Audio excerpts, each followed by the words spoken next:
Mas Ivan Gunawan, karena ini adalah contoh baik seorang dermawan yang sangat peduli terhadap kemanusiaan, baik itu untuk dalam negeri maupun luar negeri.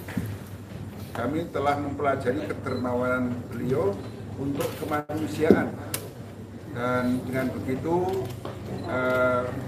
sangatlah pantas, sangatlah tepat untuk kami melakukan kolaborasi dengan beliau. Dan tadi kita sudah melakukan penandatanganan di brandnya beliau, dan insya Allah kita berharap apa yang telah dilakukan oleh beliau ini akan menjadi contoh bagi yang lain. Terima kasih.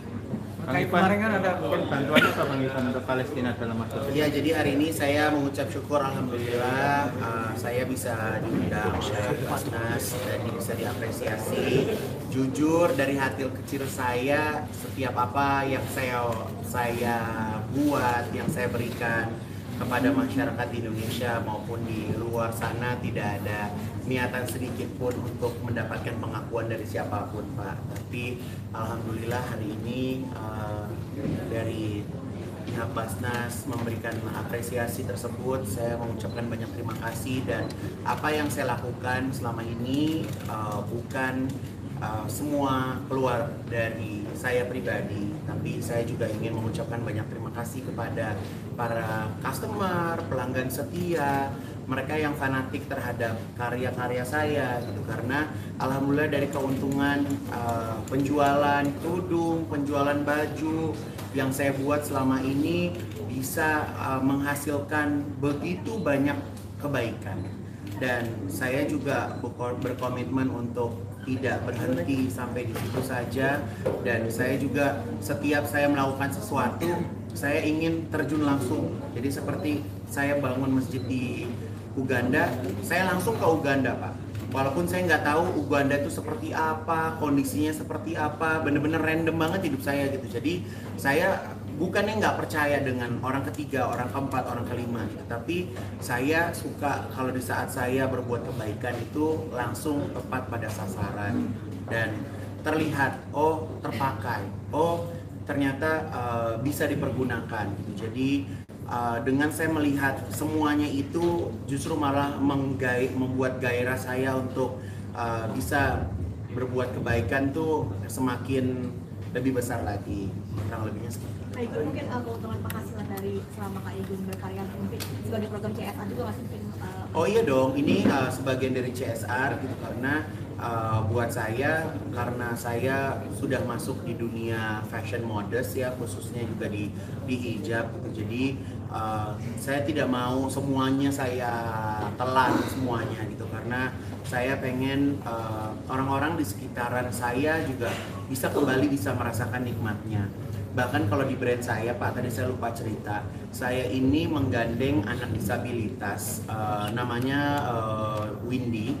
Beliau itu anak disabilitas tapi jago banget gambar, Pak. Jadi saya bilang sama beliau, Windy, aku Kak Igun nggak bisa bantu Windy setiap bulan, tapi Windy harus kerja buat Kak Igun.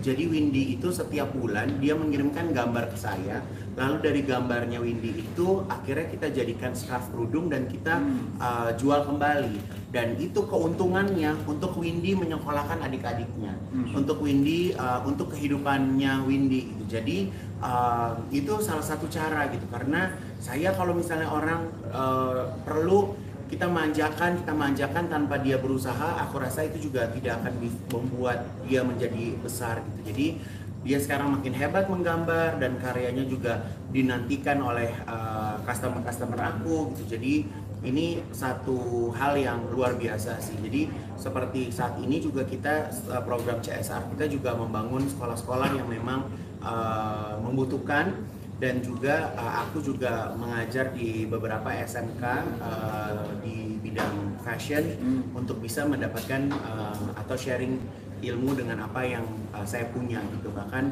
saya juga mempersilahkan mereka untuk bisa magang di tempat saya, kerja di tempat saya. Bang, sampai saat ini masih galang donasi untuk Palestina? Kalau saat ini penggalangan itu sudah tidak ada, tapi karena saya masih memproduksi kerudung ini, jadi biarin terus otomatis aja gitu. Jadi kita juga sudah membuat pos-pos ya gitu ya, bahwa penghasilan ini buat kemana. Kan terkait kemarin kan melaporkan memakan banyak korban Ya. dari Basnas sendiri dan Kak Igun udah ada pemikiran untuk sampai ke sana. Kalau Basnas insya Allah kita programkan untuk segera ke sana lagi sebelum kita nanti merencanakan untuk rekonstruksi. Tapi kebutuhan kemanusiaan sifatnya telah reda ini, karena kemarin kami minta pendapat dari mitra kami di Mesir juga tunda dulu karena keadaannya masih berbahaya. Jadi kalau kalian ya netizen gitu ngelihat, oh lagi digempur, ayo cepet kirim bantuan, enggak semudah itu masuk gitu, karena Igun juga lewat Hands Foundation itu Igun bukan ngirim barangnya dari Indonesia dikirim ke sana, habis uangnya buat pengiriman, tapi uang cash yang kita punya kita bawa di sana, kita belanjain di sana, kita kemas di sana, sampai manja kita juga akhirnya karena memang pemerintah juga bawahan makanan juga banyak, akhirnya aku memutuskan untuk lokasikan keuntungan tersebut untuk membuat ambulan. Jadi sekarang hampir sudah mau jadi 3 ambulans gitu, dan aku berharap pas kemarin ada penggempuran itu ambulans itu bisa terpakai gitu kan. Tapi ya Allahu alam gitu, apakah sekarang ambulannya masih ada atau enggak gitu. Tapi yang jelas memang akhirnya kita lokasikan juga ke kesehatan sih Pak. Berarti 1,5 miliar ya Kak Igun selama ini? Kurang lebih seperti itu. Untuk kurban sendiri nanti ke Basnas atau gimana?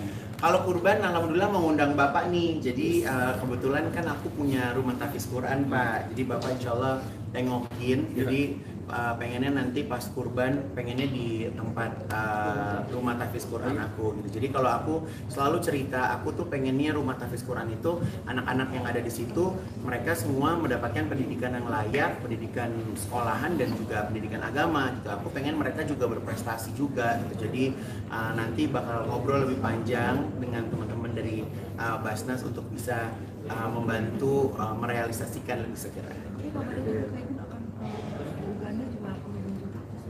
Uganda, kalau Uganda kayaknya kalau kurban kirim sapinya aja ya, karena sapi di Uganda beli sapi lebih murah daripada di sini Pak. Jadi dan mereka juga punya cara untuk motongnya, makanannya kan juga berbeda gitu. Kan terkait 3 bulan tadi mungkin ada apa-apa akan datang ke sana. Nah pemakaiannya sejauh mana aku juga belum dapat update, tapi kemarin sudah ada fotonya, sudah ada laporannya bahwa ambulannya itu sudah bisa beroperasi. Oke, thank you ya teman-teman.